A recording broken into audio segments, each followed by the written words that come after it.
Yes, people. What's going on, boxing family? How you doing? Welcome back, everybody. This is Raps on TV, here to talk the best thing in boxing as usual. Here on a Tuesday evening, and we've got a packed agenda today, and we've got two esteemed guests. But before I go in to letting them introduce themselves or introducing them, I'm gonna go to my co-hosts Sam and Tom. How you doing, gents? What's going on, people, man? Busy week, How you packed doing, weekend. Exactly. Sam's preoccupied. He's got the young lady texting him on his phone. He's not interested in us guys. Priorities, You know what I mean? Busy weekend. Valentine's coming up and all that stuff. Yeah, Right? quick one. I'm married and I'm still single. Man. But guys, looking forward to today's agenda. Before we introduce the guests, we're gonna obviously have a quick review of the Brook versus DeLuca clash. The announcement of Dubois versus Joyce. Good domestic heavyweight clash, and touch lightly on the Caleb Plant homecoming in Nashville. And don't forget the number to call is 01506 353955. I'll repeat, that's 01506 353955. But this week we got two guests. One is one of our infamous callers doing American accents, Mayweather Wilder, always terrorizing Wilder, actually. Looking forward to getting his views today. And the other is an esteemed coach within the boxing game, gone on to train some top level fighters from Chisora to Buglioni, to name a few. We're here with Mr. Don Charles and Uncle Benga. How you doing, gents? I'm doing very well, thank you. And Happy New Year to all your listeners. Thank you very much. And thank you for coming on the show today. My pleasure. Truly appreciate it. You guys taking time out of your day. Before we kind of get into the in-depth, obviously, Don, everybody knows you in the boxing game, it's fair to say. But just tell us what you've been up to of late. Obviously, it's a new decade, new year. Just tell us what's going on with yourself at the moment. Presently, I'm first and foremost, I'm a boxing coach. I'm a fan. Yeah. I'm a pugilist student. Yeah. I own boxing gyms, my own boxing gyms, and currently I'm in process of opening another one, which should be open in the next 6 weeks. Wow. Because I want to be able to. This one's going to be more of an academy where I'm going to train people how to become trainers. I get a lot of requests on the internet, online, young people asking me, how did I get into boxing? Being a boxing coach. Being a boxing coach. Yeah. And it's obviously very apparent that it's an industry where there is no in the sense that how do you get into it? Mm-hmm. So I want to use my experience of how it was purely, like I said, I started self-trained, and I just realized there's a lot of young people out there who would like to, you don't have to be a fighter as such, you would have had some kind of experience in boxing. Mm-hmm. Then if I can do it, basically, as long as you have an interest, I'm saying, I didn't want to say anybody can do it. No, it's a specialist. It's hard, but it's not hard to the degree where you can't do it. There is a way, and I want to build an academy to be able to educate people first and foremost, and then there's so much that's going to be happening with that academy. There's a lot of things I want to introduce within the boxing industry. There's a lot of things that's missing that I believe I can play a part, and that can mature the sport as well, because I think it's a great time at the moment. No better time than now to make more of an industry of it. So that's good. I mean, we'll definitely look more into that. So what, just for our listeners, what was your journey into the road of becoming a coach? Purely accidental. I was never meant to be a coach. I was a boxer, an amateur boxer, and when I did boxing, I did it purely because I enjoyed the sport of boxing. I didn't do it because I believed or thought I was going to do it for a living. Being a Nigerian background, my father, it was unheard of. Become a doctor, absolutely, engineer, lawyer. You got it. So I'm from a typical African parents. I'm the first, especially being the first born, the responsibilities. And so boxing was purely something I did as a hobby, something that I enjoyed. I watched Muhammad Ali in the famous Rumble in the Jungle back in the 70s, and I was hooked. And from that moment onwards, I wanted to be that man. But like I said, when I actually participated, when I competed as an amateur, boxed for Brooks and ABC, at no point did I think I'm going to go and do this for a living. Yeah. Yeah. It's only afterwards when I retired from boxing, then the people who were my juniors, people like Danny Williams, boxed for the same club. Spencer Fearing, boxed for the same Brixton ABC. Okay. So when they went on to do what they did, I thought, oh my God, you know, I was actually good at this. I could have actually done this for a living. Then obviously it was too late because I'd retired at the age of 29. I stopped boxing. Then I didn't do anything to do with boxing. I shied away from it. When it was on TV, I didn't watch it. I just it was like a resentment as such. But I'm not a resentful person, but I resented it because it's something I was good at and I never fulfilled what I could have actually done. So I shied away from it. 10 years later, I was missing it so much. But obviously I couldn't come back as a fighter. I had offers to turn professional, but I thought, no, being a typical African, I was always doing business, little business. Yeah, so go get that moolah. Money first. Exactly. So I thought, right, maybe I should try my hand at coaching. And the rest is history. I'm not gonna take up your whole show, but because it's a really long, interesting story. And to be continued, if you have me back. Oh, 100%. This is just part one. We can do a part 2 and part 3. 100%. By the time I finish it, we're part 100. the Game of Thrones edition. And Don, I suppose kind of just touching on that, how difficult do you think the transition is when I suppose you kind of have such a love and passion for the sport, then you want to turn to become a coach? Like, when did you kind of realize that you were going to fulfill your potential, become a world acclaimed and elite level trainer that you are? How did you kind of mold yourself into becoming a trainer and leaving the fight into one side? It's called passion. It's called determination. It's called work ethic. It's also something called destiny. That destiny, only our maker, God, everyone in this room here, there are 5 of us in this room, including me.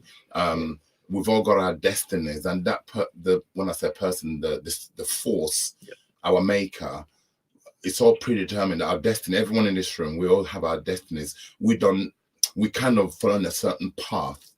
Then if you're destined to get to the end of your destiny, your journey, and become who you will become or who you are, then that's already predetermined. We are the drivers of we are treated like a vehicle. You purchase a car and you are the driver. You're responsible for that, to steer that car, keep it on the straight road. And that's your duty, your obligation, to steer that car to the journey where you're driving to, whether it's home, work. It's your responsibility to drive that car. 100%. Keep it on this. Don't overspeed because you're going to crash. And you get parking tickets. Don't drink while you're driving, intoxicate, because it's going to make you not have your faculties and stuff. So therefore, you, without destiny, you have a certain responsibility to help you to reach your destiny, every one of us. Yeah. And what short-term to long-term plans did you have before becoming a trainer? What did you feel like you could accomplish? What was that? Sorry to interrupt you. No, I did a market research before anything I go into. Being a typical African, my mentality was anything you go to do, you have to research it. This goes out to all the young people, all your young listeners out there. Anything you do, research it first before you enter it. I did my market research before I became a coach. I went to a lot of gyms to see how things were done, how the coaches behaved, so I thought, okay, this is how, if I became a coach, this is how I want to be perceived. This is how I want to do things. And then, like I said, the rest is destiny. All the things that happened to me along the way of doing this research, from me opening my first studio, I didn't know I was going to just bump into Derek Chisora in a petrol station.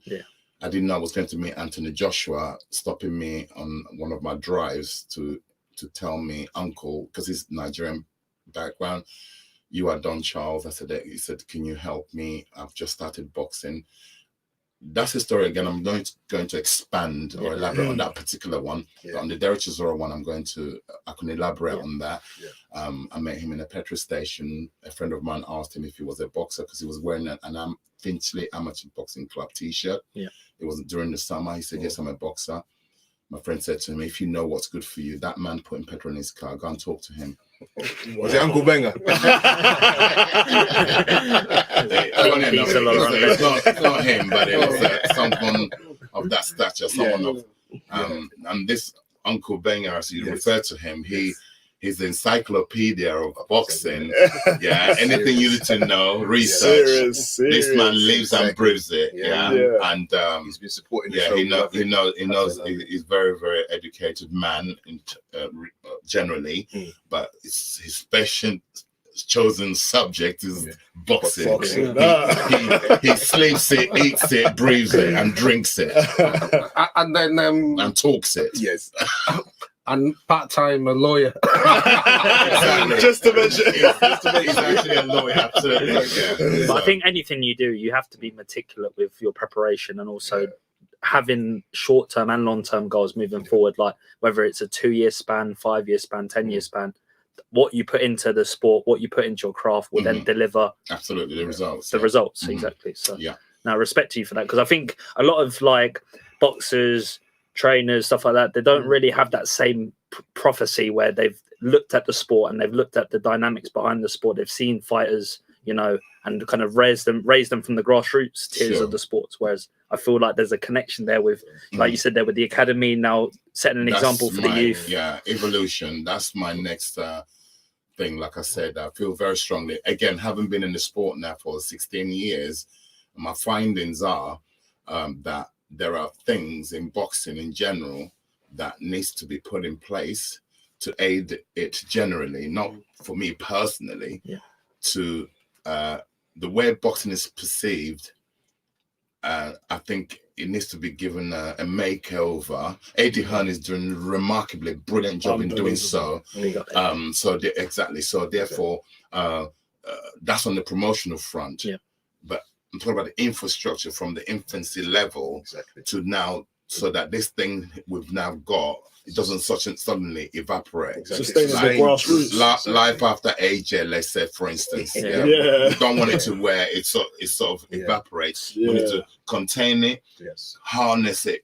Everyone is coming into boxing at the moment. Everybody wants to be a boxer. And somebody has to take that torch and take it on. Let's make it safer. It's a very dangerous. You don't play boxing. You can play cricket, football, tennis. You can't. So therefore, let's not mistake it that anyone can do it. It's an art. An art requires to do anything, to master anything. We go to school. There is a procedure. You go to secondary school. You go to college. Then you go to uni. Then should you get the accreditations and qualifications, then you may get a job in the city. Boxing is the same. You can't just learn for 6 weeks and then get in a ring and fight. No white collar nonsense. No. Let's embrace it. I'm not ridiculing the white collar or the unlicensed and that. They're all people who want to do play a role in our industry for different reasons as well. Let's do it in a way that make it safer. Because you can't play it. Remember, let's make it safer. Let's welcome them. I don't want to disregard anybody or dismiss anybody. Let's collectively let's have some kind of institution where it's made safer. So after all, it's all about safety, because like I said, you can't.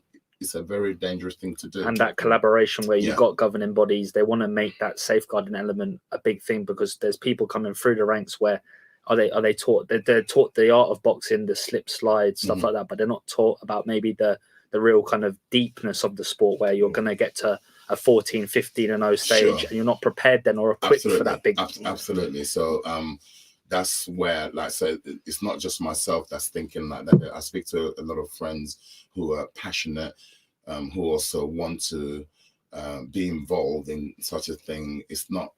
I'm not here trying to change the world of the boxing. I want to have an influence into to be able to cement this sudden surge of interest that we have from generally the whole nation's boxing and the whole world, everyone's like looking at boxing differently. Thank God to AJ. Yeah, no, definitely big up to Femi. Yeah, absolutely. But, touching what you said, Uncle Don. Yeah, you can refer to me as that. Exactly. Just touching on what you were saying about like the sport we don't play, boxing. What would you say the biggest misconception of boxing is from the outside looking in? Right, from the outside looking in, boxing has always been perceived upon as a thuggish sport, which is far from it. It requires a lot of discipline to be a boxer. Thugs don't survive in boxing gyms, from my experience. People who don't have the discipline, they're tough, they're physically tough. They'll come to the gym, I want to be a boxer. I want to be a fighter. I'm a fighter. Really? Okay, cool. You're not going to dismiss them. Yeah? Then you welcome them, say, right, this is the procedures of our gym. There are rules and regulations within our gym. If you follow them, that's the first signs. People who follow rules. If they don't want to take the rules of the gym, simple, basic rules, right? Then there's the training side of it. There's an approach, there's a procedure. So, like I said, people who don't have the discipline, they don't generally make the grade. So that's basically. And so the general pop conception out there is that that boxing is a thuggish sport. That's how it appears when you see two men fighting. Yeah, but what we must, as a whole, the boxing community as a whole, what we must now do is to demonstrate that it's actually an art. Boxing is a member of the martial art family. When you start teaching and you start breaking things down, I've written a syllabus that took me 2 years to write. It's part 1 to part 4 of guideline how to do basic boxing. When I started to write it, even me, who consider myself as a coach, oh my God, to start to write just a basic stance for someone to read it and understand it. Then we start breaking boxing down, thinking, oh my God, there's so much that's involved with this thing. There's more to it than appears to the eye when you're watching it. So you start to respect it more. And a parent would send their child to karate before they send their child to boxing. 100%. Because why?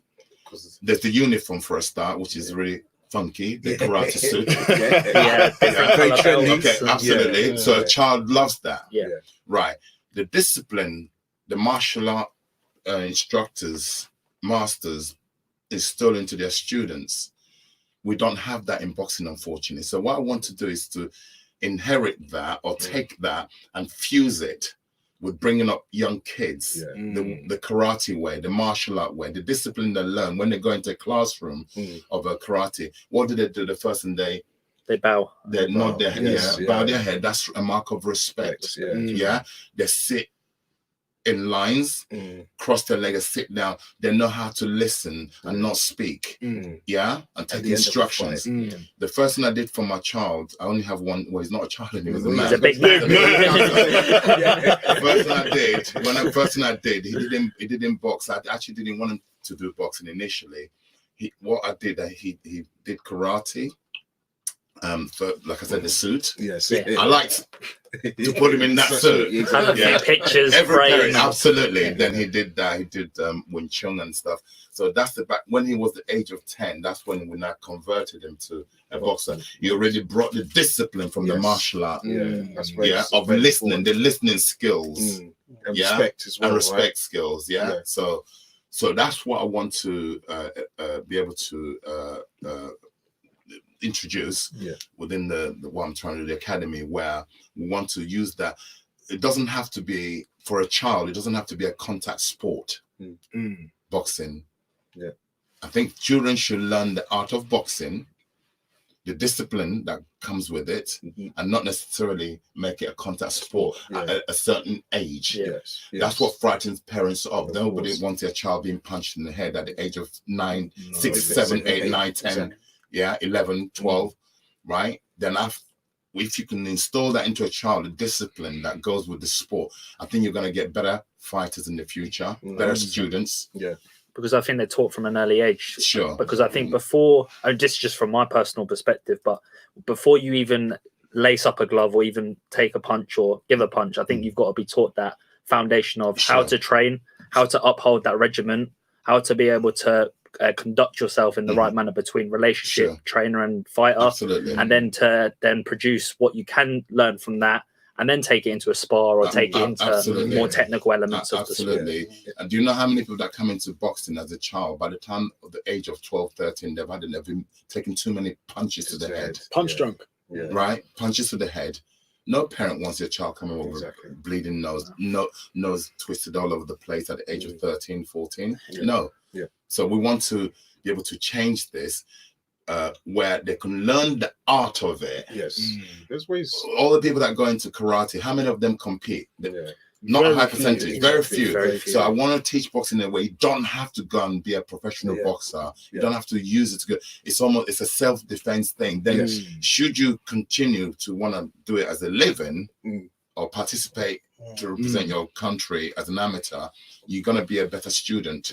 And I think it's strange. I do if you think approach it on the outside of it. And even though it's the art side, which is very true, I think what it does for society, because I think for me, I've been involved with boxing and there's so much discipline, respect, even minor trivial things. Someone bumps you in my head. I think to myself sometimes, you know, I train with a guy that if you see him, he looks like a pussy, but when he's ready to fight, so even those things, it just makes you hesitate. So it's that discipline rather than just going gung-ho into certain things as well. Absolutely. Most trained fighters, I train one of the most dangerous men that I know. I'm his boxing coach. His name is the legendary Roger Gracie of the Jiu-Jitsu, right? Now, I train him as for his hands. Now, if that man walked into this room, I'm not a bully, nor are you, nor are you, nor are you. He's a sort of character a bully will look at. You know what? Just want to give him a slap. Right. Yes. Not the way he appears. Not knowing that this guy shouldn't actually be allowed to walk. Very dangerous. Very dangerous. Weapon, that's but guess what? Guess what? Because he knows what he can do. He holds himself in such a way that he's confident, but he's not.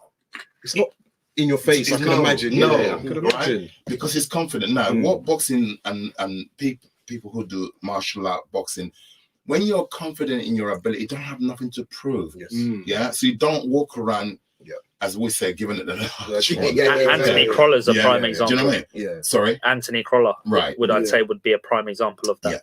Exactly. So there's so many fighters that are out there, they'll be the last to start any problem. When you know what you can do in life, you're less likely to go and cause any problems. So that's why boxing, the government kind of only start to get into it. Boxing should be introduced, should be made compulsory.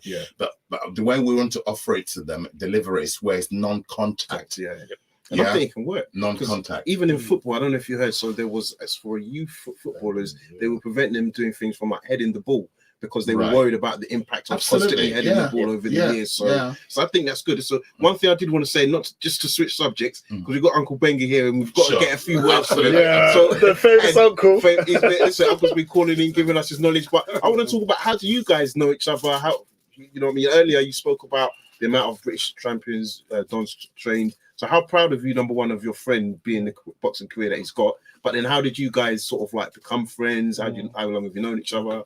All right. I met Don many years ago through my late friend, James Oyebola, the former British All-Stars James. James. But we actually met as concerns a boxer we managed, and Don trained as well, was assistant trainer for called Ajose Olusegun. But ever since then, of course, we have a mutual passion for boxing. We're both Nigerians. Big up. We live. I'm very proud of what Don has achieved. Having one champion is no joke. To have at least 6 British champions. All Don hasn't had yet is a world champion. We came close to it. Very close. Before Klitschko. And it did. And when the distance, when Klitschko was brutalizing everybody. I don't think anybody was going the distance with at that period with Vitaly Klitschko at that time.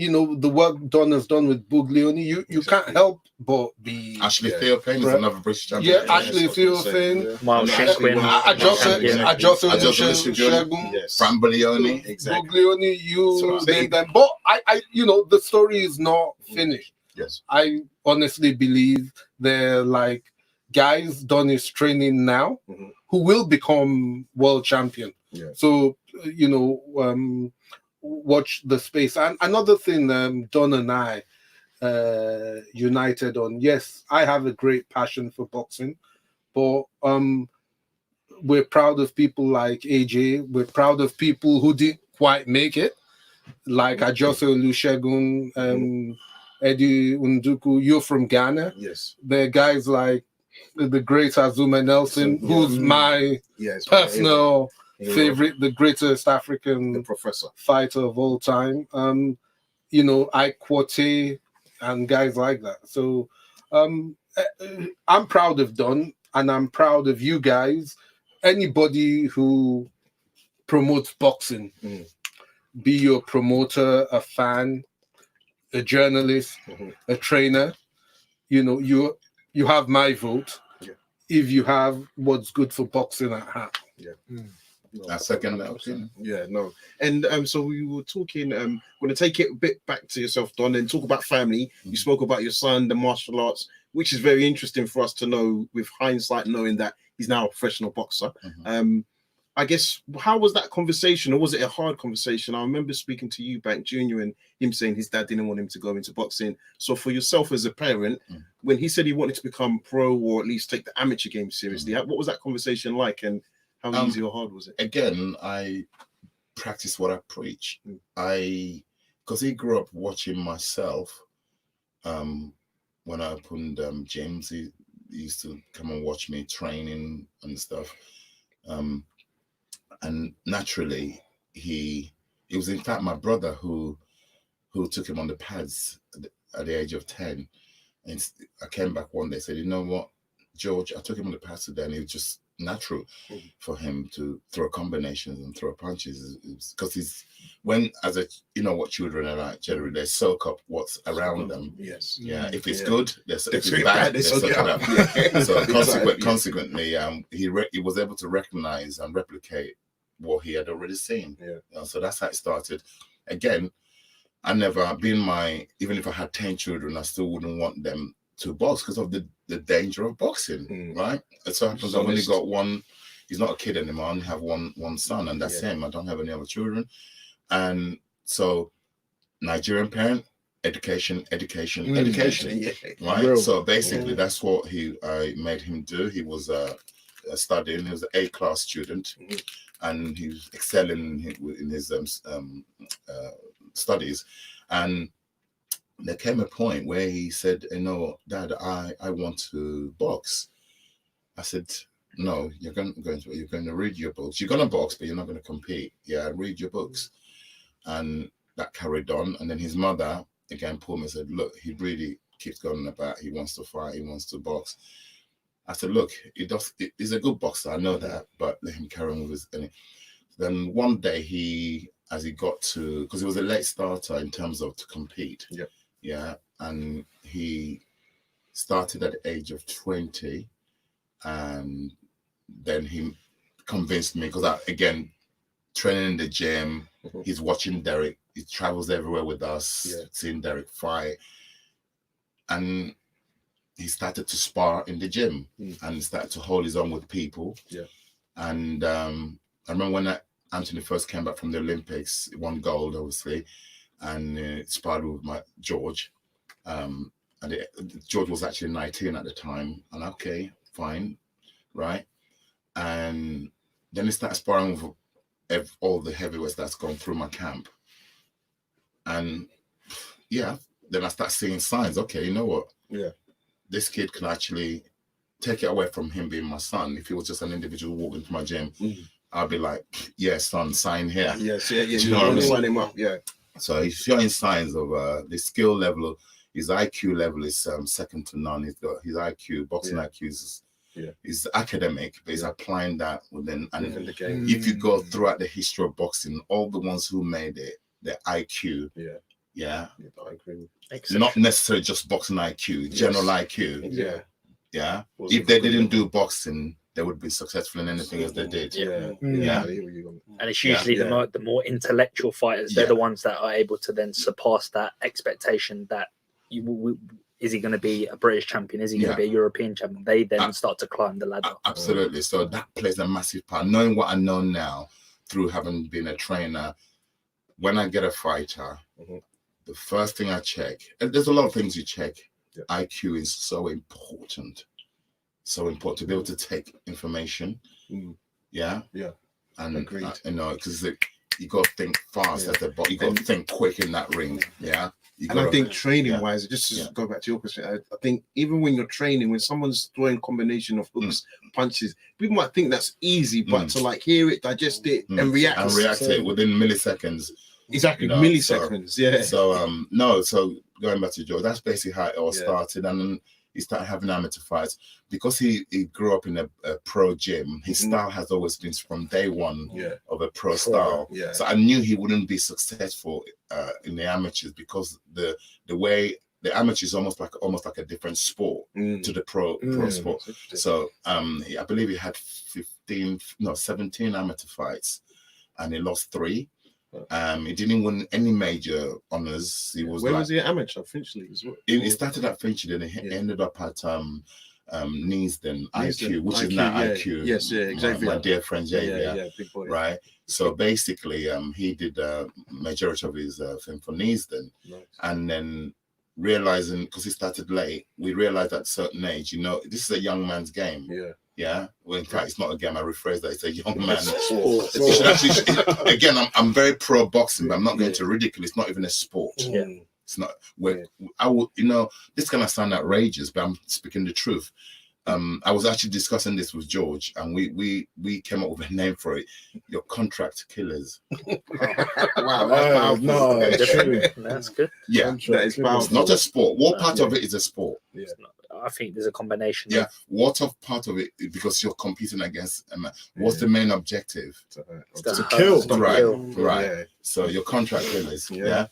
Right. It's hard. I love it. I don't love the contract killing part of it, but I love boxing. What we know as boxing.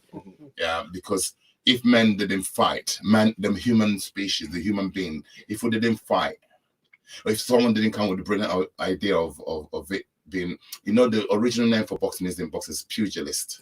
Pugilism, the art of pugilism. That's the original name before we now know it as boxing. If you go into the dictionary, it says if you're a pugilist, you fight for money, you're a prize fighter. Yeah, you fight for a person who fights for money. Pugilist, a person who uses their fist to fight. It's a pugilist.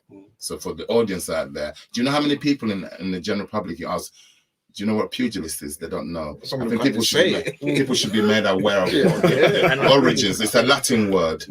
Pugil, which translates to pugilist, and pugilism, the art of fighting. And my new gym is called Pug, which is an abbreviation of pugilist. Right. Now, so, you know, knowing what I know now is IQ plays a massive part in a successful fighter. And obviously with your son, I think, for those of you that don't know, George Fox has been called into camp with Tyson Fury for one of the, I would say, biggest rematch in the last 20 years. Right? I guess, how do you feel? Is there a sense of pride when he got that call? Because obviously it says a lot what he's going to bring to the table for Fury, right? So what's your thoughts on that? Absolutely. I mean, look, again, being the father that I am, I didn't make that call. Yeah.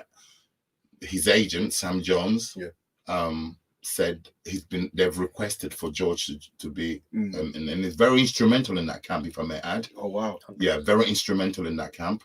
I have another fighter who's also in that camp. Jordan Thompson is a cruiserweight. Great fight. Okay. He's also in the Fury camp. And again, when you know, there's 2 things that happens in camps. If you're not good enough, they will send you home within days. Especially at that level. No, at that level. But listen, biggest misconception. If you're not good enough, if you're not doing the job, it's a job. If you're not delivering what the Fury, for instance, needs, you'll be on the next plane back, and they'll pay for it. Yeah, and if that doesn't happen, Shane Fury will drag you out of the gym. Absolutely, yeah. So they've been there for a duration of next. I believe they're coming back on the 15th, which would make it 6 weeks they've been in camp with Fury, and that's very promising. I'm very, how can I put it? I'm very satisfied the fact that he was, even him as a fighter, is a novice fighter in comparison to the job he's been called to do. Exactly. He's a novice. It's 3-fight novice. Exactly. Yeah? And now to get that, it's remarkable. I'm very proud of him. I'm very proud of my other fighter who's also there, Jordan Thompson, to also be called into that situation. Yeah. He's had 11 pro fights. He's won them all.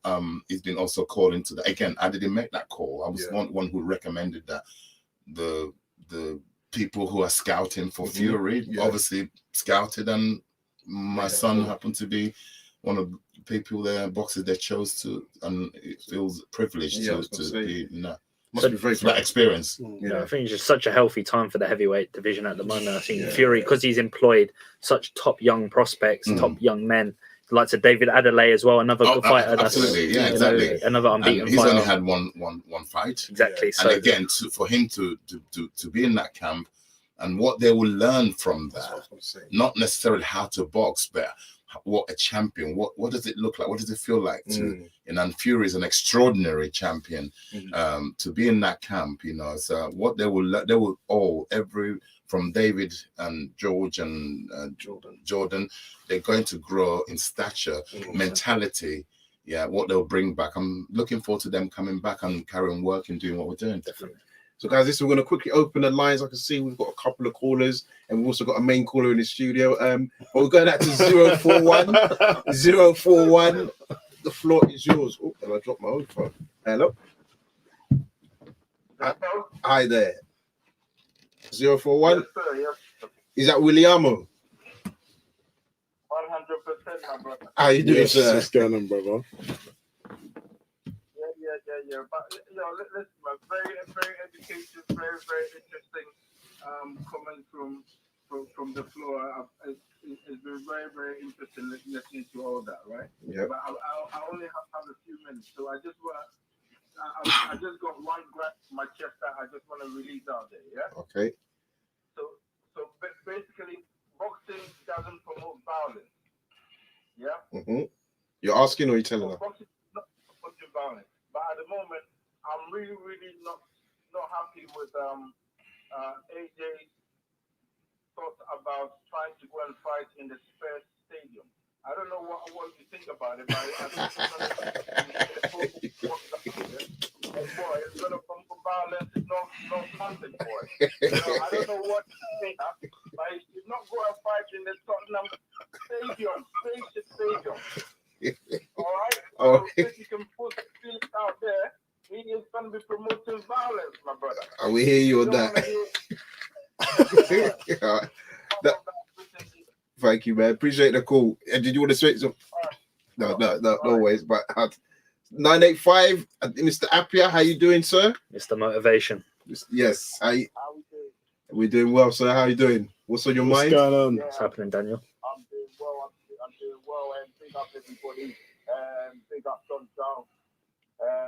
Thank you. Yeah, fantastic. So just wanted to talk about, Galahad, he got the win, didn't he, over the weekend, didn't he? Yep. Were you impressed with that performance? Well, I think that's it. So I wanted to ask you, how did he perform? What did you guys think of him? Fairly conclusive. And moving forward, are you looking forward to seeing him come up against Josh Warrington maybe in a rematch? Yeah, definitely. You know what, Galahad, he's always been a bit hit and miss with me, man, especially because sometimes I felt his behavior out the ring always kind of gave that opinion of him in general and kind of took us away from seeing how well he can box. But I think he can do a job. I think he's good. His ring craftsmanship's, I think it's up there. Am I right in thinking he's still trained by Dominic Ingle? He's still being trained around? Yeah, so, guys, you know, he's still in that stable and they're all kind of hungry because they've all got something to prove. You've got Kid Galahad trying to get somewhere. You've got Brook trying to get that last big payday and get himself and really solidify himself in history. You've got Billy Joe in there as well. So Willie Hutchinson. yeah, no, exactly. So he did what he had to do. I think all those boys represented for the Ingle and Sheffield. So big up to them. 100%. And Daniel, quick question for you though. We saw the Dubois versus Joyce press conference last week. What's your thoughts on that fight as a heavyweight clash?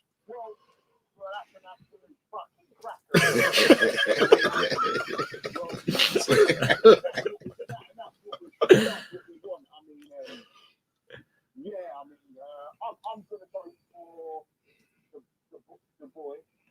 for Dubois. Yeah. Dubois. Interesting. Yeah. He's got the youth there, and I think he does a number on Joyce. I think he does a number on Joyce, to be honest with you. Okay. Interesting. That's my opinion. Yeah. But yeah, that's looking forward to that. Perfect. Looking forward to that, fellas. Yeah, no, definitely. Me Thank too. you. Do you know what I was actually thinking though? I was actually thinking that's not really from Joe Joyce's perspective. And Sam, I was thinking, Sam Joyce, why are you putting him in there for? He doesn't need Dubois. Yeah. You're an Olympian, should have been a gold medalist. Why do you need to prove yourself against Triple D? He's trying to piggyback off your name. But clearly the money must have been good, man. That's what I was thinking. It must the money must have been good, man. Well, I believe it's pay-per-view. Yeah. Pay-per-view. You paying for that? Daniel, you doing that pay-per-view job? Good man. I'll pay for it, you know. Good man. Love that. Good man. Stacked undercard. So Daniel, listen, thank you for the call again. We're going to move on to the next caller. I appreciate the support as always. Big up, Mr. Appiah. Big up. Take care. All the best, Daniel. Cheers, thanks. 488. The floor is yours. Hello. Hey. Hey, not too bad. Thanks. Hello, are you good? Hey, then, buddy. You good? What's on your mind? Question or statement? Just a quick one regarding the Brook fight. I think it was a good performance. I think he's back after a 14-month layoff, dealing with Liam Smith, which was absolutely great. The whole card, because I was there, it was a decent card. Terry Harper winning the WBC women's title as well. Big up. Great win. If it hasn't actually been announced already, but it looks like it will be White versus Perfection as well in the UK. So that should be good. So that will be another great fight for us on home soil. I'm just waiting for that big one, to be fair, Wilder versus Fury. Yeah. We're almost now on the verge of that. What are your thoughts on the weekend boxing? I suppose most importantly, what's your prediction for that fight? I was going to say, give us your thoughts and then we're going to hand off to Don and then Uncle Finger. Yeah, I think that it's going to be.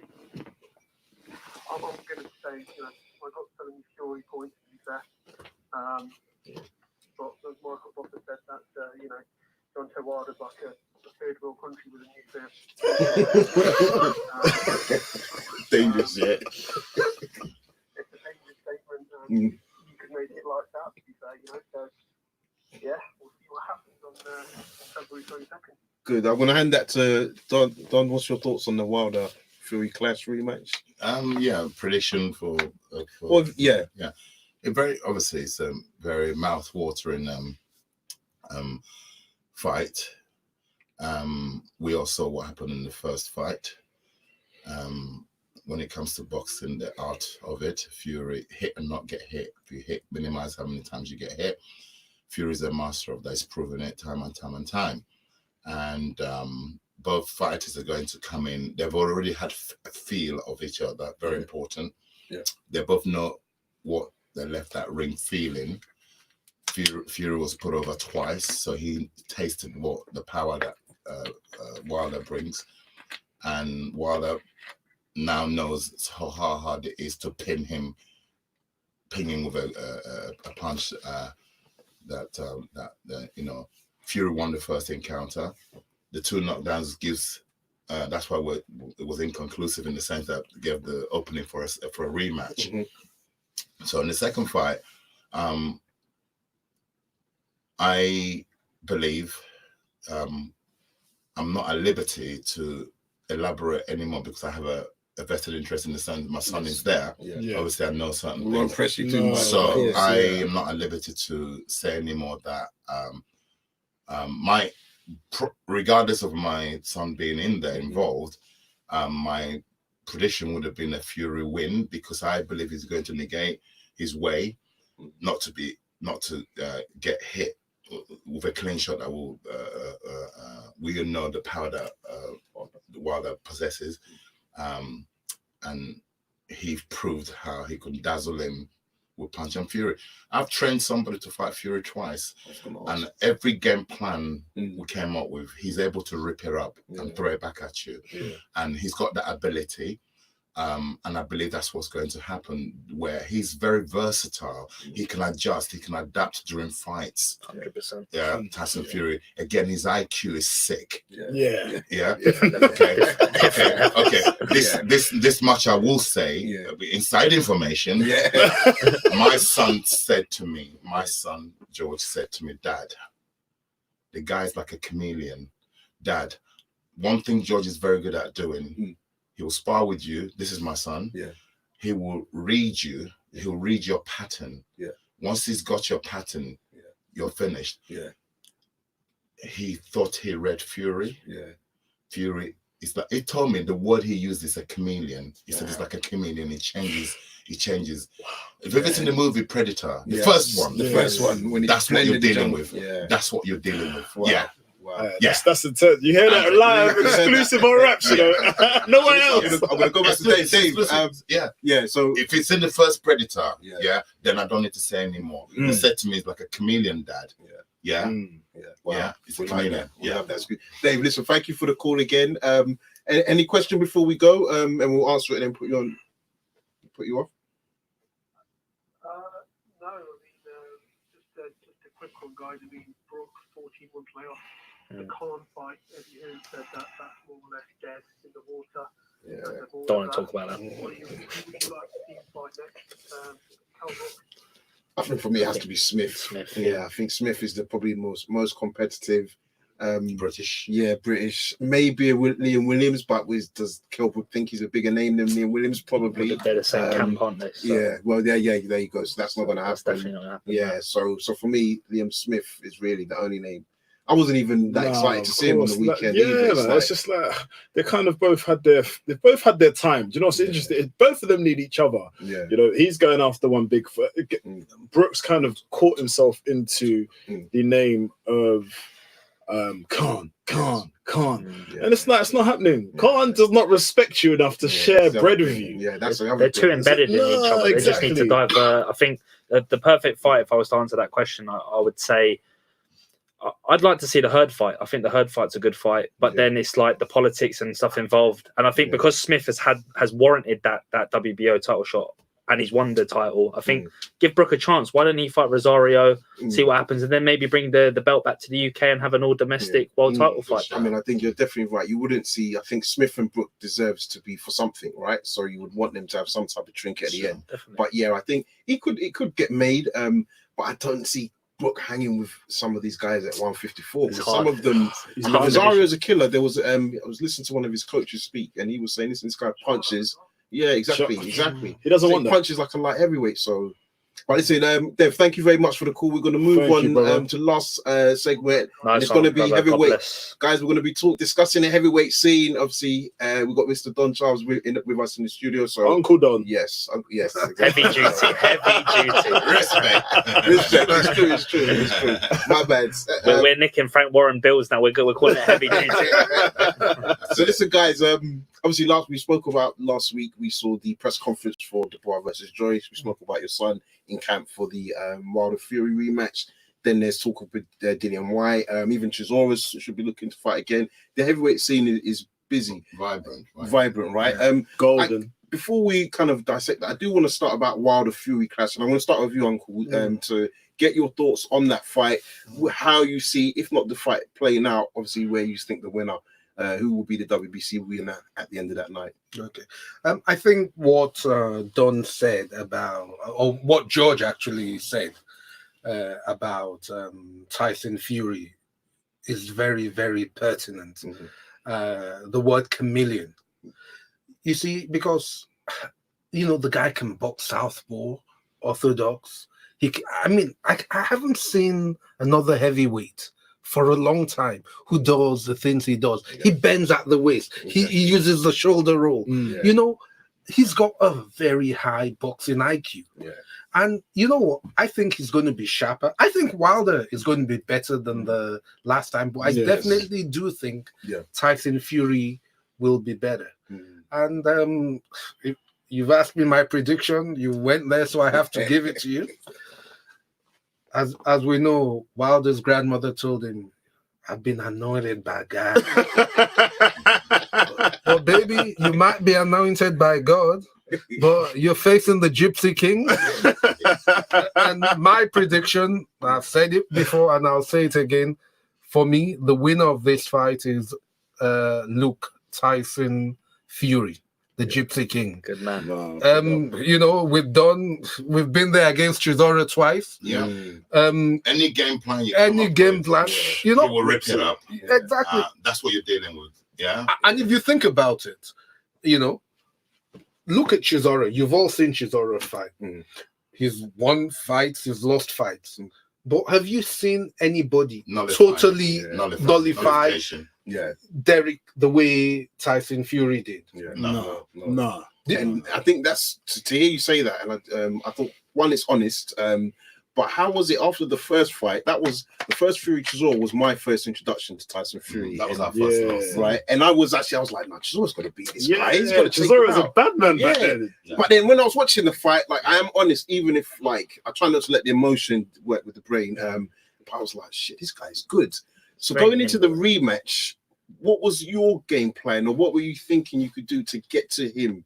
And like when obviously the fight happened, you saw it didn't work. But what was it going into that rematch? Okay, a little bit of insight. The first fight, Chisora shouldn't have been in the boxing ring. Okay. Oh wow. First fight. Yeah. Shouldn't have been anywhere near a boxing ring. But nevertheless, he was in a boxing ring. I learned, call it naive as a coach. Is there anything you can expand on? Not necessarily, nothing to do with technical ability. Nothing. It's just other things. Shouldn't have been in a boxing ring. As a coach, I did say no, not fighting, but I was overruled. I won't elaborate on that. And knowing what I know now, I should have stood firmly, capital N-O, you're not fighting. If you fast forward to now I know when I say no, no means no. Right. So that was our first loss. That was Chisora's first loss as a professional fighter. Coming into the second fight, I've never been so confident because I saw enough. We can beat this guy. We can beat this guy. And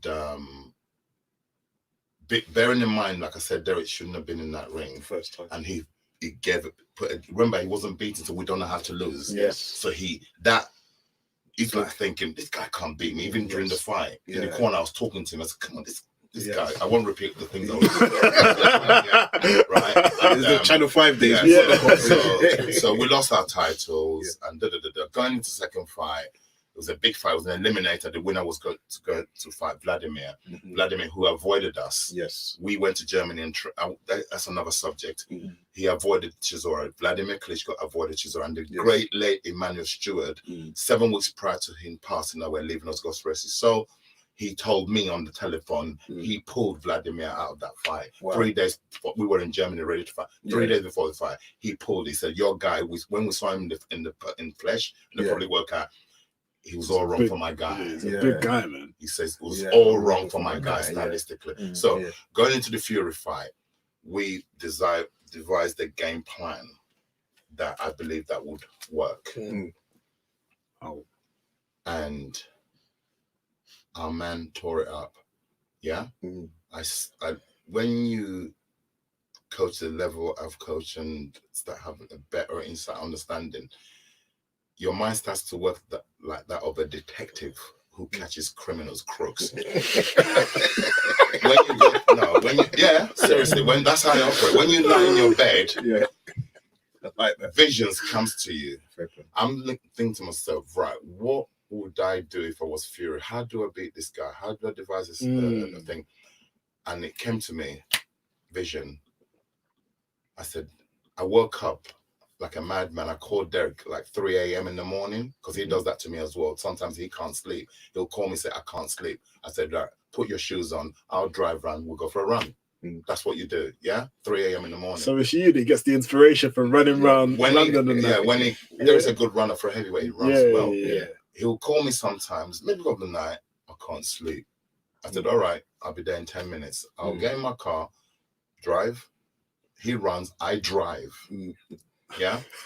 And so it was my turn now. It came to me like a vision. I called him 3 o'clock in the morning. I said, Derek, I've got it. He goes, what? Got what? I said, I know what this dude is going to do. It came to me. I know what he's going to do in your fight, second fight. So, what's that? It's exactly the interpretation. He said, I said to him, he's gonna box you southpaw. Just came to me. Yeah. Wow.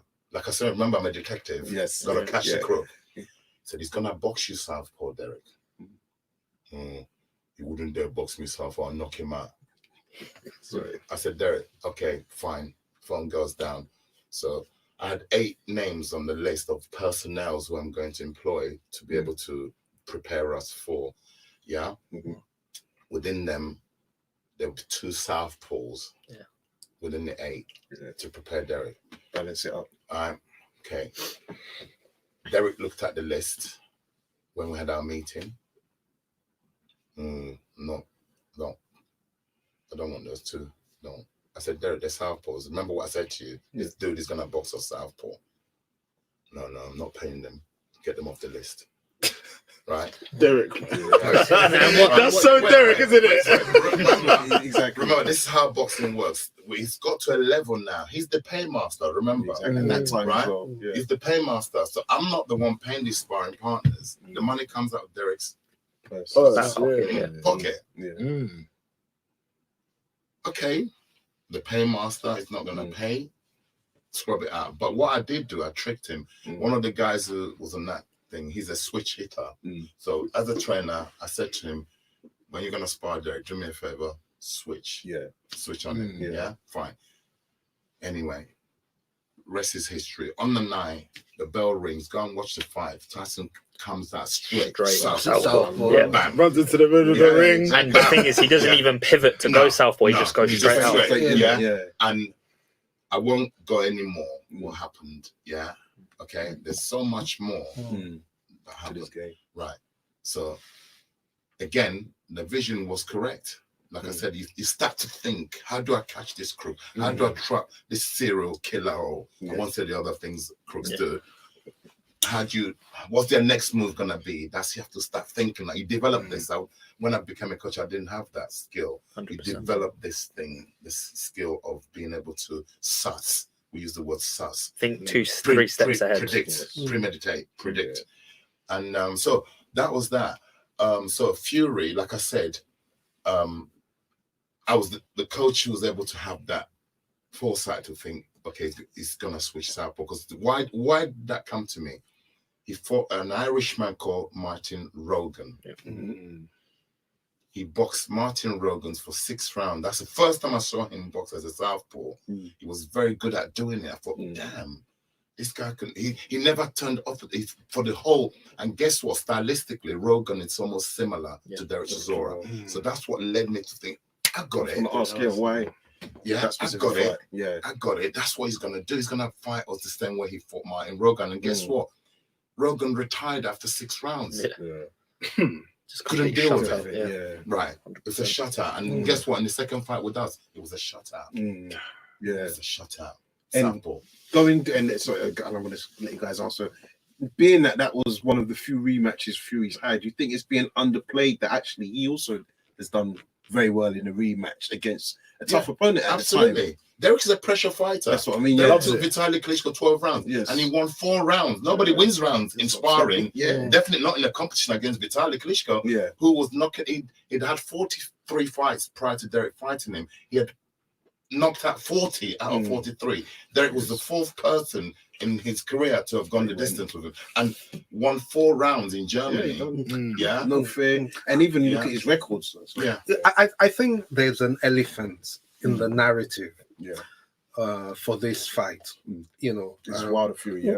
Which is, you see, there's a school of thought which is being espoused, particularly by the Americans, that Wilder has got better since the first fight. So I checked when these things happen. You can ask Don. I check myself because one thing I tend to have is whether my prediction is right or not. I have something where I can simulate the style of fight. If you give me two guys, what I think will happen. In terms of visualizing it. Now, so I went back and I looked at the last two fights of Tyson Fury to see if I've missed something. And I came back actually more confident about my Fury prediction. Because the first fight against Dominic Brazil, right, who's got very poor defense, and who's been shellacked by AJ. In that first round, if you look at it, Brazil actually catches Wilder. You know, puts him back. Into it, Before Wilder comes and launches his haymaker right hand and catches him right flush. You know, then the Ortiz fight. Ortiz won all 6 rounds, clearly. Even more so than the first fight. Now, people are trying to tell me that Wilder has improved. So where has he actually improved?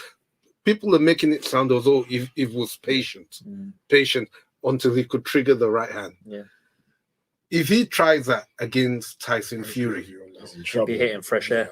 You know, he can't allow himself to go so down. Not only would he be behind on points, he may get stopped because you do not give Fury. And I noticed something. While Fury looks in better shape, physiologically, he's on weight, but he's actually muscle. He's actually going to come in at a weight, I believe, where he's more comfortable, heavy, but he's going to retain his mobility. Of course. They've gone to this Javan Emmanuel's nephew, a Kronk guy. What are the Kronk guys known for? Compact, strong fighters, punches. Hooks. But you got to look at the fight. You got to look at. I watched the BT. Anyone who gets a chance, watch the BT Ben Davison breakdown with David Hay. That really gave me an insight because it makes you take for granted. You know, everyone says because of how Fury looks, he's not able to really get the power. But if you saw the way he was moving and the way he was making it so hard for Wilder getting frustrated and then catching him with that left, right, boom, boom, all the time, catching him. And then Wilder was like, oh, damn, he knew he was in for it. The only thing that I feel stopped him from getting to that was generally just the ring rust, the shape. Look at his father. His father was saying, look, Tyson was the only reason Tyson got through that fight was through self-belief. Self-belief. And I felt that when I watched that. Fury self-belief is nuts. No, it's mad. His book's even crazy as well. Like the self-belief is there. When you hear John Fury speak as well. And you said something now, which, I don't want to get too mysterious, but there's a word you used about, you said crazy. Don, you've been close. The guy is all fighters. All fighters have to be crazy in the first place to do the boxing, especially at that level. So they all got some quirkiness about them. Fury definitely is an extraordinary character, a very complex character, and again, it's very, like I said, the word is chameleon. 100%. I think with this rematch, if I'm to dissect Fury and the way, like you touched on there, that first Wilder fight, he wasn't in terms of elite level, like he wasn't in that elite shape where he'd been prepared for 12, 18, 14 rigorous weeks of training, and now I think because he's had the fights in between. Going into that rematch, you have to take into consideration how frustrated Wilder was getting in that first fight when Fury was throwing a feint and he was closing that distance just by merely looking at Wilder, being able to feint and then draw Wilder in, because Wilder's going to come around. He's going to come around with the cusping right hooks, right backhands and try and punch him down the middle. But Fury's going to be gone like a breath of fresh air. Literally, just remember what Mayweather said when Ben Davison. I'll never forget it. After IFL and they all embraced each other because it was a great fight regardless. I remember Ben Davison was fuming inside. He went to Floyd Mayweather and said, "Who did you win?" And Floyd was laughing. He's like, "Did you really gonna ask me that? Like, you won, you won. Like, what the heck?" Because I remember even in the rounds, he was like, they put it on Floyd, and Floyd was like, "Listen, Wilder's just looking for that one big shot right now, and Fury's just literally bullying him and beating him, and he's out." I think when you talk about fights and you talk about styles, but actually these two for me are like the icons of that one punch and the guy that can just take your style away and negate. Exactly. And you use the word negate. And I think Fury is actually very clever. So I wanted to ask you, Uncle Don. I'm going to say Uncle Don because I've been disrespectful. But in terms of Fury, how much does it take for a fighter to be able to make a 3-minute round turn into like a minute and a half just by his feinting, his fidgeting, clinching? Yeah, it's the art of it. Like I said, it's the art of it. There's so many natural elements that it brings, and so much you can teach, and the other you can't teach it. It's within. There's only so much you can teach a student. That the other he brings in to complete the 360 degrees is within. It's within him. It's within him. It's an extraordinary individual and he's an extraordinary fighter. It's instilled in his blood. He's a gypsy. He fights for his pride, fights for his family. Absolutely, they're not, travelers, gypsies, however you may address them. They see these kids are, when I say from the minute they're born, they're not phased about fighting. They're not phased, and the fear element defeats a lot of people. The word fight. And I think the misconception. Sorry to interrupt, but I think the misconception with the traveling community, and you've got a lot of elite level fighters like Willie Hutchinson, Traveller, Billy Joe Saunders, Joe as well. The misconception, I think, is the maliciousness that people think of these fighters. Absolutely, I think it's the self-contentment that they're able to fight the way they do because they're so mobile, they're so fluid with their work. Do you think we're going to see, and just quickly on that, we're going to see more? Because again, Dennis McCann, again, very talented guy. I think going back to what you're saying about that academy, that teaching, I feel like within the gypsy community, if they focused on that, they would really go leaps and bounds within the boxing world, right? I'm so glad as well, the Gypsy King, Tyson Fury. I'm so glad the likes of Billy Joe Saunders, right, flying the flag for that community because, I'm black, I'm African, the way the general perception, public, they looked down upon the traveling community, and I think that's very unfair. Now, the fact that the best boxer on the planet right now is Tyson Fury and Billy Joe Saunders. The fact is, let them, like you mentioned, embrace this. Let them not use this to cement for the other young, aspiring travelers who are coming into boxing to give them that, because they weren't being taken serious in the past. Or he's a traveler. Do you understand? Right? So I think this is an opportunity. The same thing I want to do for my people. I said black people. Because most of the requests I get online is from my own people. Black people wanted to say, how did you get into being and having a voice? So it's not just about boxing. This academy is going to be about how to be, positivity, how to be, how you mustn't be out in the street causing problems, stabbing each other. You can do it. I used to walk the streets. I was what we refer to as a tramp in the 70s. I was homeless. There's another story I haven't told. So if I can do it, this boy here, African boy who came here when I was 14, he used to put plastic bags in I only had one pair of shoes, leather sole shoes, so that the water wouldn't get into them. So if I can then go through all that and not stab anybody, not steal from anybody, and the next minute I'm on a world stage coaching an athlete which now gives me what I didn't know this is what I was going to end up doing with my life. That's what I said earlier about destiny. I knew I was going to do something. I didn't know what it was. I was doing business. I'm an African man. Then my passion, this vehicle God has given me, vehicle being the profession that I'm doing, which is now going to lead me to now do something I want to do to help my community, to influence my community, the kids coming through, then which eventually would then take me back to Africa to do what Akon is currently doing. I won't say what it is I want to start to do agriculture, things like that, so the people are not begging and starving in Africa. Be a flag bearer for the communities. So people are not begging and starving in Africa. It shouldn't be a land that's so full of mineral, natural resources. Why are we starving? Why are we looking for handouts from the West? We have to become self-sufficient. We have to become self-sufficient. So we're not beggars. We're talented. We're blessed. We have to recognize that and embrace it. So this voice, this vehicle, I've been put here for a purpose. I didn't know.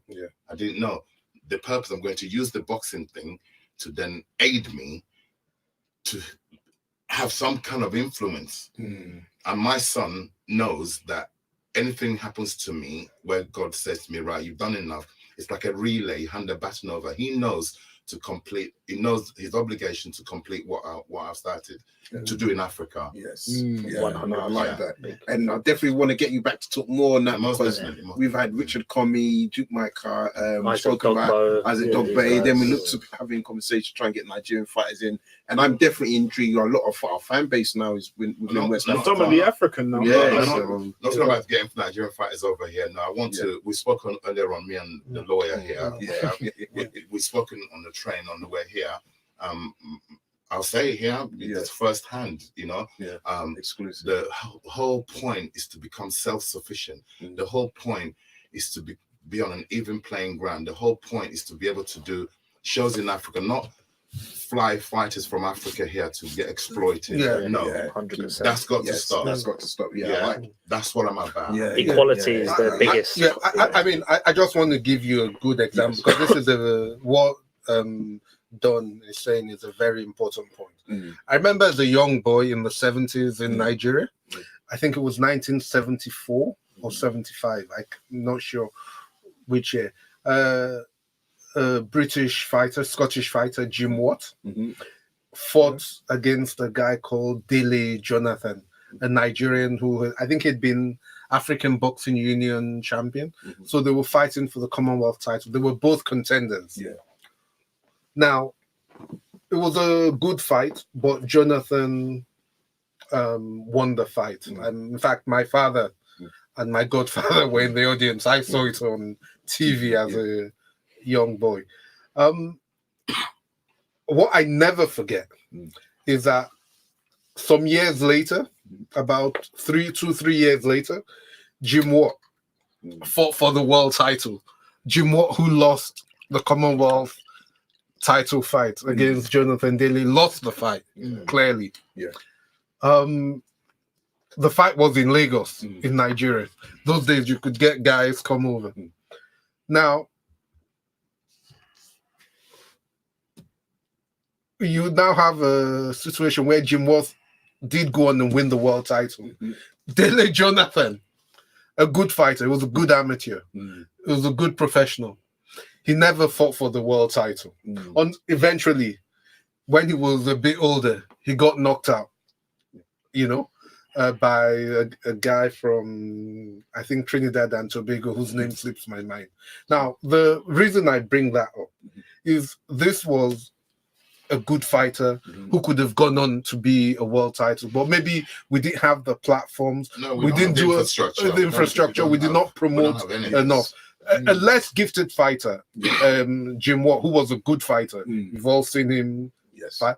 And he was a good champion until he ran into Alexis Agruelo, who stopped him, did win the world title. So the important point for me is that we want a situation whereby we maximize our talents, AJs of Nigerian heritage. You have guys like Ike Bebauchi, F.A. and Jagba, Samuel Peters. Samuel Peters was the Nigerian nightmare. And the interesting thing, I don't know if you were aware of this. In the Olympics, the Sydney Olympics, Samuel Peter and Ajose were the two Nigerians there and were roommates. Now, the thing is, I can't honestly say that Peter was actually the most talented of the Nigerian boxers we've had. You've had guys like Ibe Bauchi, you've had guys like Kid Akim Anifowoshe, who tragically died in his world title fight. But you know what? When you have the infrastructure, you can just do those little things whereby you make it more of a level playing field. You don't need to go to the other guy's hometown. I mean, I never forget that Azuma Nelson, to win the world title, had to go to San Juan, Puerto Rico. and he had to knock out a great champion, Yeah. a three-division world champion in Wilfredo Gomez. And even when he fought Jeff Fenech, you had to go to Australia twice to do that So fight. I'm saying as they're well. exploiting these fighters, and just remember when we went to O2 to watch Cheeseman headline, and Felix Cash went on that Nigerian journeyman, and the thing is, his team knew what was going. They knew what was going. Even look at Dubois and Richard Latte. I was going to say, and I think especially with Dubois, we've seen it. It's just my own opinion. I feel locally they've got a small mindset of getting them to the Commonwealth level. Stage, I feel that's the be all There is end no all. When there's infrastructure. more, These guys, the preparation. There's no facilities.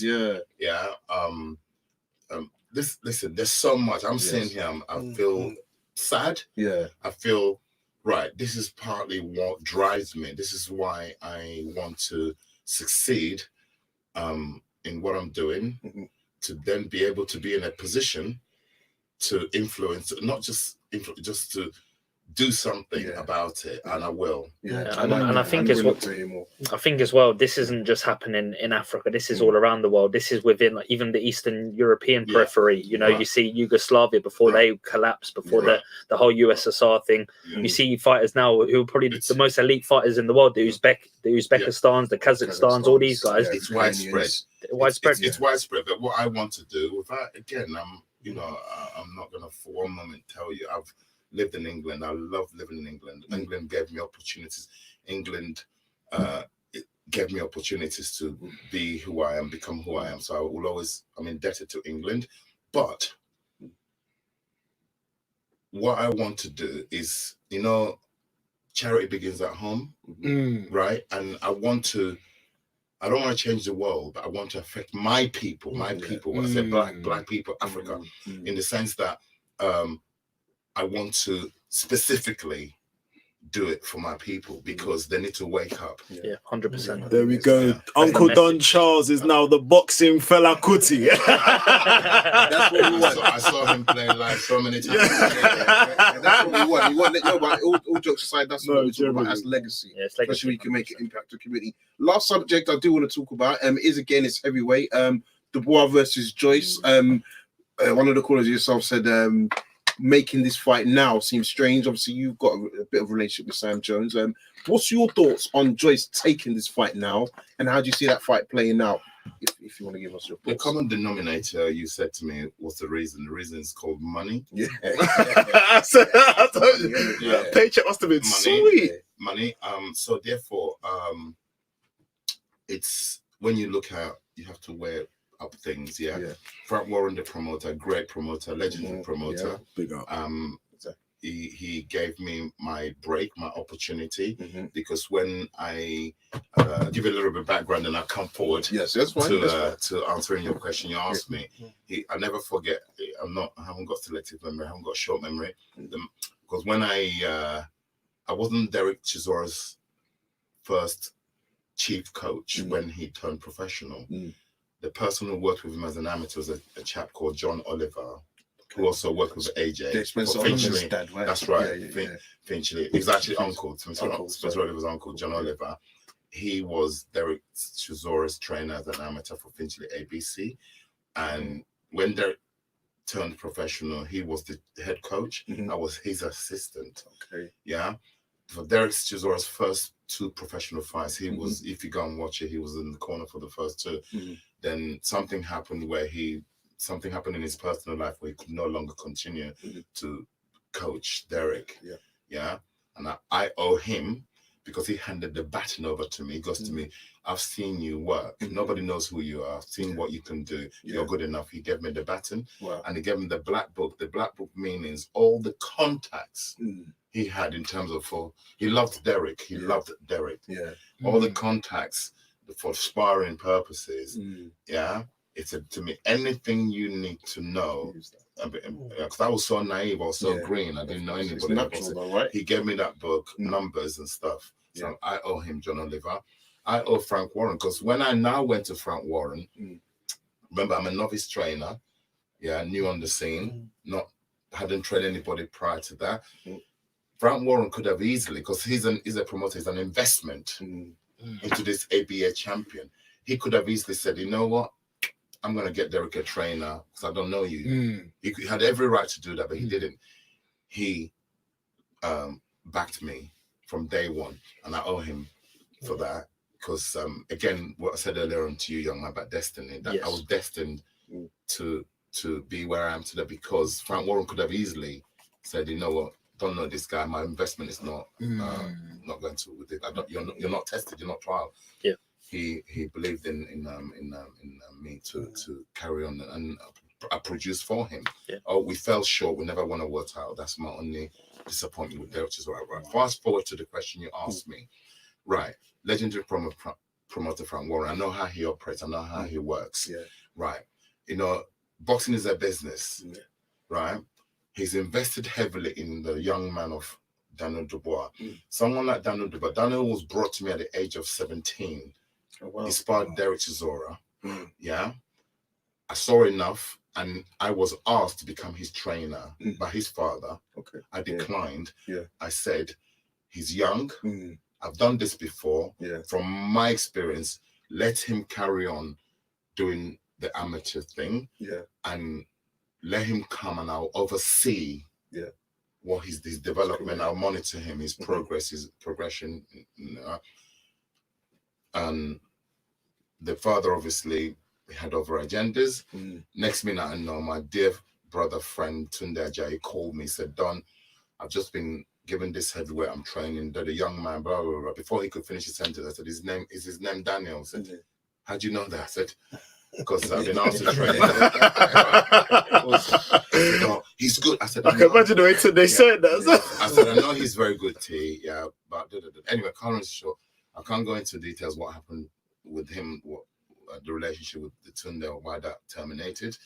And before I knew it, the kid is turning professional.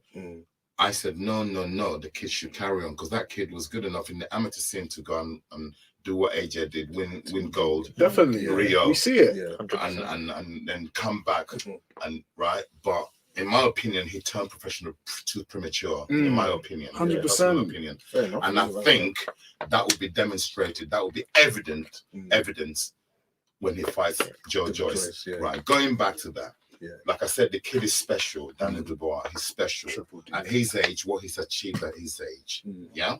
Okay? Remarkable. Remarkable, special fighter. Yeah. Right. Then now, suddenly, he's fighting Joe Joyce. An experienced campaign. Juggernaut. Right? Right. Now, where do I start with Joe Joyce? Right. I will start from first-hand experience. When they said his first professional. By the way, he's a gold medalist. He got robbed in that. Yeah, I said that. Right. Right. Robbed, wasn't it? Right. When he campaigned in the WSB. The high-grade boxing. He campaigned in that. It was very successful. Usyk beat him at split. Yes. They were both. It was a good fight. He beat Hrgović. He beat who we know as the animal. He beat Hrgović. Yeah. Right. Now, this guy is a Commonwealth gold medalist, European ABA, triple ABA champion. Yeah. The only reason he never went to the 2012 because AJ gate crashed the scene. He gate crashed the scene. Screwed him up. He's gate crashed the scene. Yeah. That's why Joe missed that thing. Right. Now, when they elected to fight a guy who I trained for his debut, the guy with the name of Ian Lewison. I'm a smart guy, I believe. Very smart. We know. I don't drink alcohol. I don't take drugs. So I'm always sober. Now, when I got the call that we're gonna be fighting Joe Joyce, they wanted to fight Ian Lewis for his pro debut. I thought, am I missing something here? Am I missing something here? David Hay, for all his sins, I went up to Dave, sins against me. I went up to him in the press conference. I said, David, you know what? For all our differences, if you pull this off, I will salute you. I will bow to you because I think you've made a damn bad mistake. He said, Don, you know he's got that good looks. Yeah, you know what I mean? That chiseled jawline. Yeah, he goes, Don, I know what you're, frantically talking now. Yeah. Quite charged. And, I know he ends up punching. Right, do you know what? Again, as much as he's not my best friend, David Hay, and I have to salute him for that. And Sam Jones. Now, Ian Lewison, I've trained a lot of people. I've trained AJ in the early days. I've trained Derek Chisora. I've trained a lot of heavyweights. I've trained a lot of. Now, the power that man possesses, Ian Lewison, lay him out.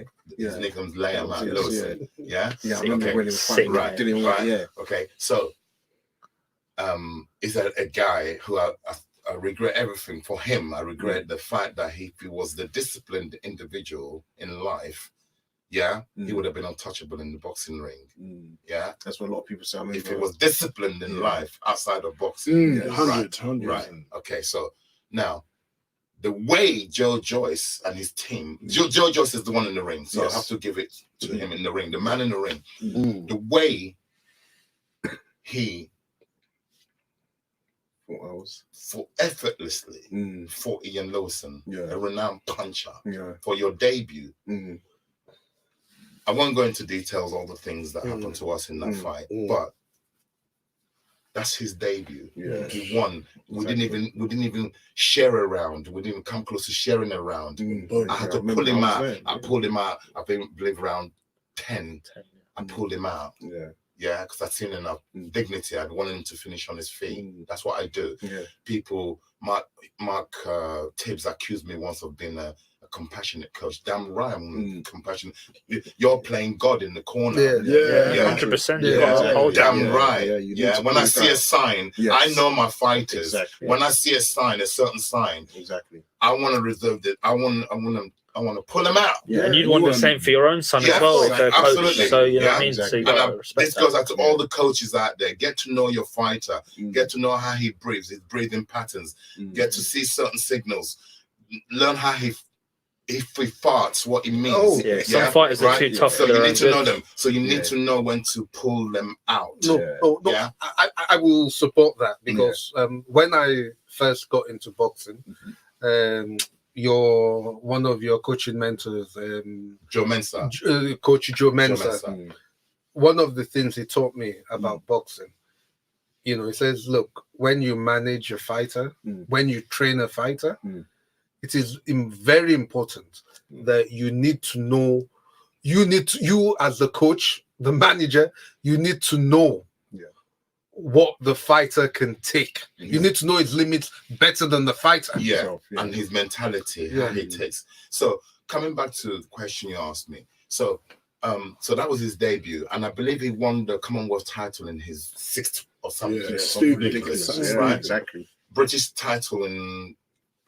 Everything is short periods, very, very short. To date, how many fights has he had? 10 fights. Is it more than 10 fights, 9 knockouts. The boss had more fights than him, though. Pro fights. But that doesn't mean anything. No. It means something. But let me finish my point. So he's only had 10 fights. Right. Let's look at his resume. Look at the personnel. That's what I was going to say. Brian Jennings, Deverne. The personnel is put away. Joe Hanks in America. Exactly. I remember that. Good fighter, tough. Ustinov. Okay. These are all different styles and characters. So the way he's dissected them, the way he's put them away, right? He's very deceiving to the eye, Joe Joyce. I agree. He's not the prettiest to watch. His style gets it done. Though, it reminds me of that of George Foreman. He's a modern day George Foreman, in my opinion. The style he does, it wasn't very pretty to the eye. But when you break down what George Foreman used to do, okay, right. So Joe Joyce in this fight, I think the fight's too early for Daniel Dubois. Definitely. I agree. Obviously he's got the concussive one shot takeout. He has. He's got the youth. He's got the fearless thing at the moment because he doesn't know how to lose, doesn't know what hurt is. Right? It brings all those elements. Fearless. Right? Now, Joe Joyce, like I said, why would he have this fight? Because he doesn't need to have this fight because Daniel, should he lose, he's got plenty of growth. Yes. Yeah, to come back. Yeah. To because of his youth. Yeah. Joe Joyce, it's not the end of the road. Should he lose? No, it's not. Yeah. But if you ask me to pick a winner for this fight all day long, Joe Joyce, in every capacity, in every department, and also people are purely the general public, and I don't blame them because you can only judge by what you see. Yeah. What they see is Daniel knocking people out. Who has he been knocking out? Right. 1 second. These are all static targets. Stationary targets. Yeah. When the great late Muhammad Ali, the greatest of all time, when Muhammad Ali fought a chap we know, Sonny Liston, he was brutalizing people. He was a 21-year-old young man. He told them, you can't hit what you can't see. Ali gave Sonny Liston a moving target. He wasn't able to nail him. That's what Ali became the puncher and stopped him. Yeah? Right. So when you look at the history of it, look at all the accounts of different things that's happened, then you start to draw your conclusion. The conclusion is my prediction. This is heavyweight boxing. Of course, Daniel can go out there in the early rounds and hit Joe and curtains. It's a heavyweight. But I doubt it. But I thought you got to look. Still need the weapons, right? You still need the arsenal. You still need the weapons. Joe Joyce has got to have a poor game. He's got to be off his game. Give a puncher a stationary target, they will annihilate it. They will erase it.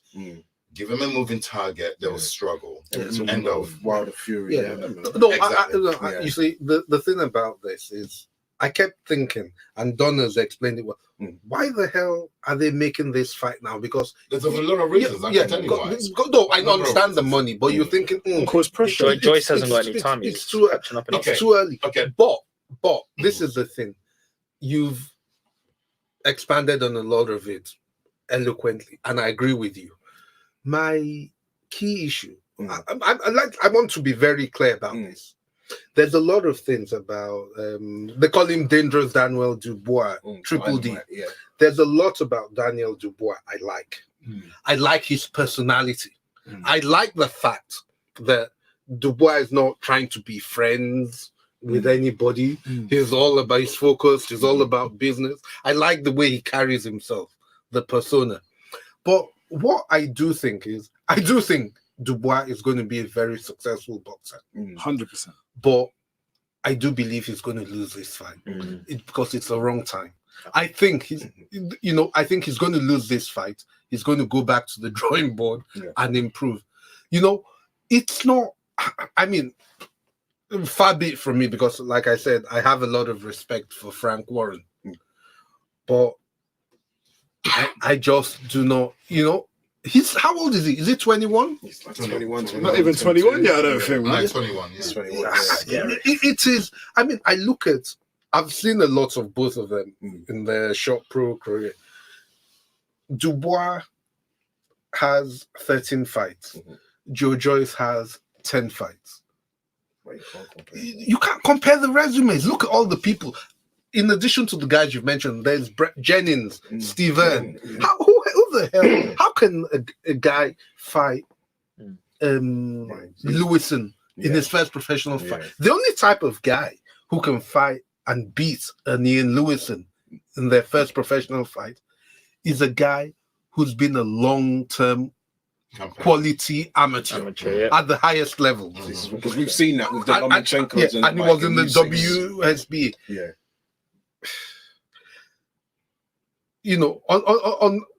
Unless, I mean, even if Dubois was to win, which I don't think he will, he'll be doing him a disservice because all he's going to do is put him right into a title.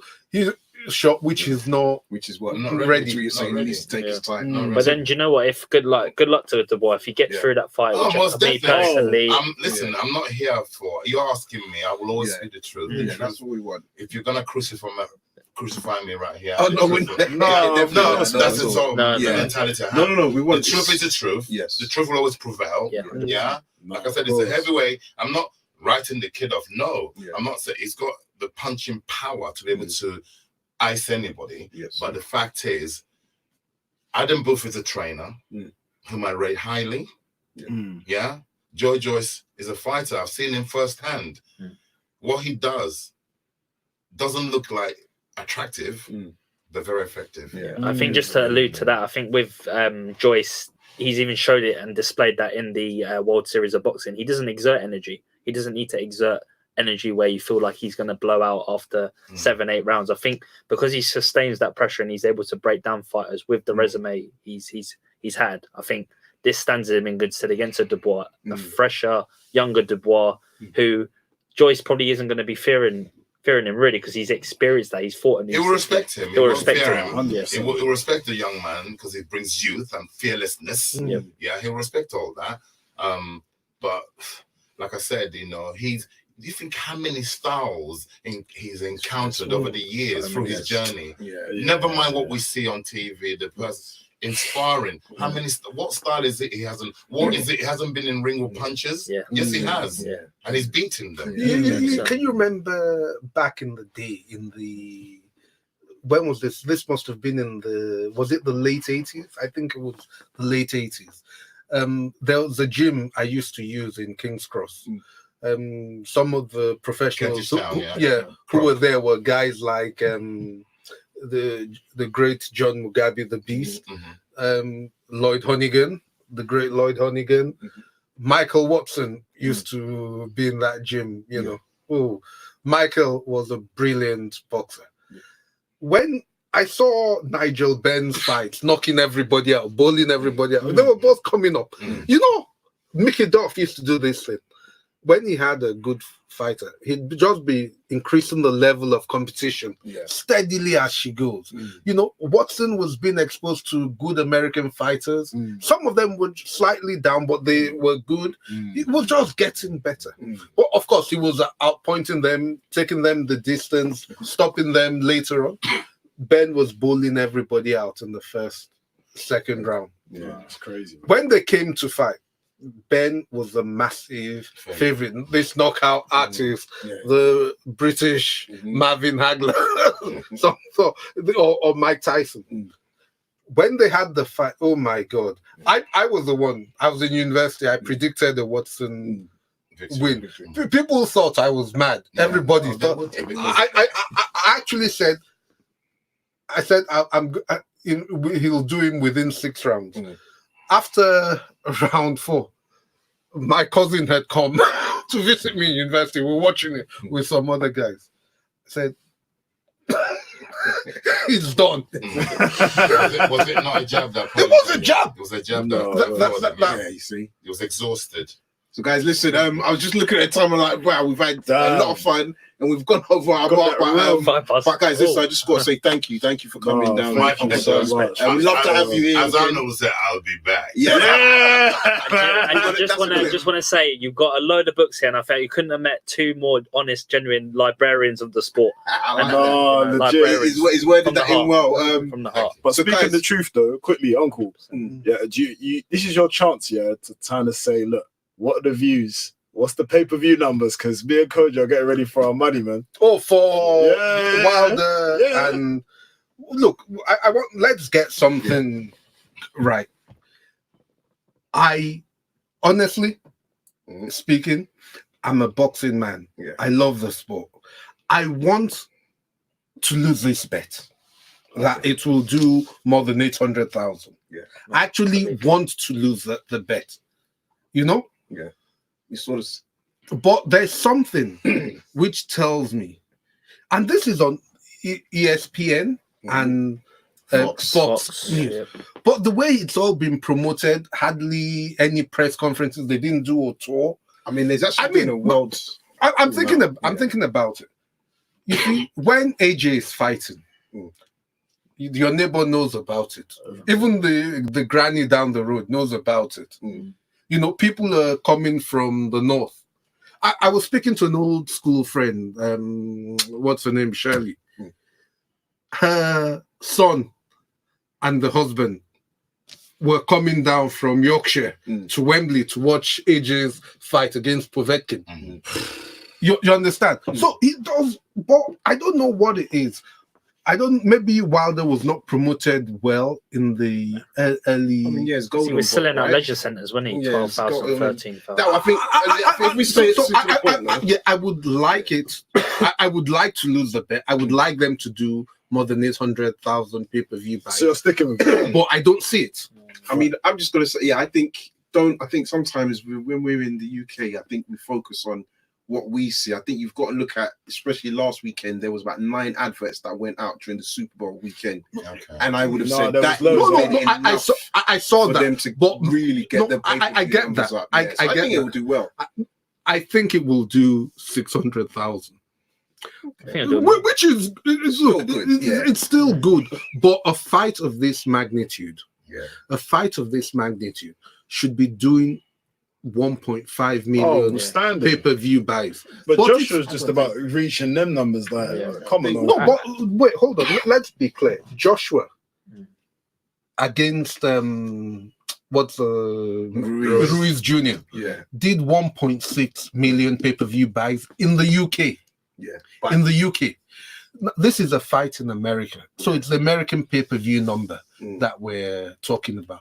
This Oh no, we're talking global numbers. no, you can't do that because It's like, you know, only because it's the studio time. No, and no, the I guys just are going to think be in my ear. he's trying to win the bet by using the UK. No, only because the studio. Yeah, and we're going to call it Okay, next we week. will see. We'll Or see. just how say it 600,000. No, of course.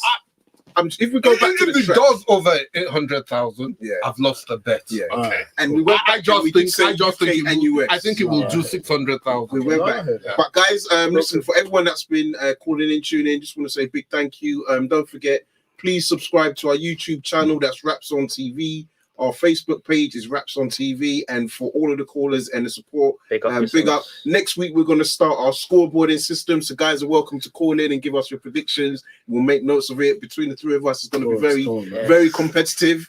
But I just want to say again, thank you to everybody. And we are out. Enjoy the boxing this weekend, featuring Caleb Plant over in Nashville. Enjoy. Take care, guys. Jeez. Good night.